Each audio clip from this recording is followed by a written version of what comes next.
¿Conoces a Dios? El pecado. Por cuanto todos pecaron. ¿Por qué no están ustedes temblando?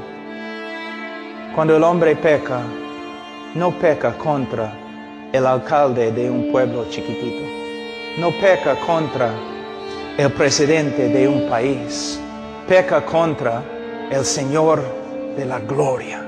Cuando predicamos el Evangelio, nosotros tenemos que hablar del pecado, pero tenemos que saber cómo es el pecado ante un Dios santo. Pero para saber cómo es el pecado ante Dios, tenemos que conocer quién es Dios.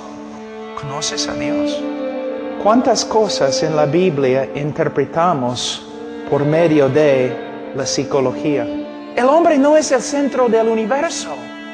Dios es el centro del universo. Dios no hace todo lo que hace para salvar al hombre. Dios hace todo lo que hace para su gloria. Y es digno de hacerlo. El hombre no es la causa de todo, o la motivación divina. Es Dios. La mayoría de las personas tienen un Dios más o menos de este tamaño, que se puede meter en el bolsillo. No tiene miedo. No solamente tenemos que proclamar a la sociedad, somos pecadores, o por cuanto todos pecaron. Tenemos que estudiar las Escrituras para que podamos presentar la evidencia cuán feo, horrible es el pecado y las consecuencias del pecado. La gente en el día de hoy no tiene miedo del pecado porque no tiene miedo de Dios, porque no conocen a Dios, porque no estamos predicando a Dios, porque estamos tan ocupados que no tenemos tiempo para conocer a Dios. Tenemos un montón de personas caminando en la tierra que se creen merecedores del amor de Dios. ¿Te das cuenta? Y ese es el problema en el día de hoy. A través de toda la Escritura podemos ver Dios diciendo, por causa de su pecado les voy a condenar. Por causa de sus pecados les voy a juzgar. Por causa de sus pecados les voy a destruir. Entonces el hombre pecador no puede motivar el amor de Dios. Dios no ama por causa del hombre. Él no ama por causa del valor del hombre. Dios ama solamente porque Dios es amor.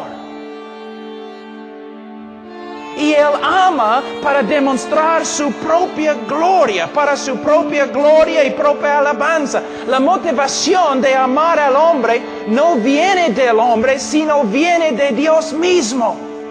Lo que tenemos que entender es que Dios es Dios. Él es digno de toda la gloria. El hombre es tan horrible ante un Dios santo, bajo la ira de Dios, cortado de la presencia favorable en tu lugar. Es lo que Jesús hizo. Todo el aborrecimiento, toda la ira de Dios que nosotros debemos sufrir por toda la eternidad en el infierno, ¿no has leído? Mas quiso quebrantarlo, Jehová quiso quebrantarlo. Alguien tenía que morir aplastado, quebrantado bajo la ira de Dios, separado de la presencia favorable de Dios. Allí es el Evangelio, allí se encuentra el poder de la cruz. En la cruz Dios quebrantó, derramó su ira sobre su propio Hijo para salvarte a ti de su ira. Alguien tenía que morir así.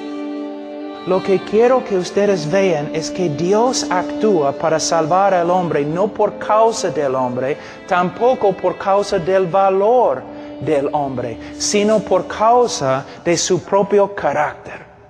Él es amor.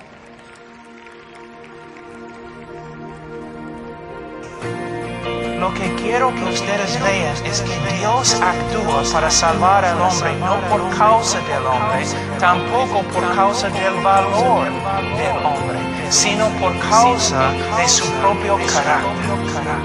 Él es amor.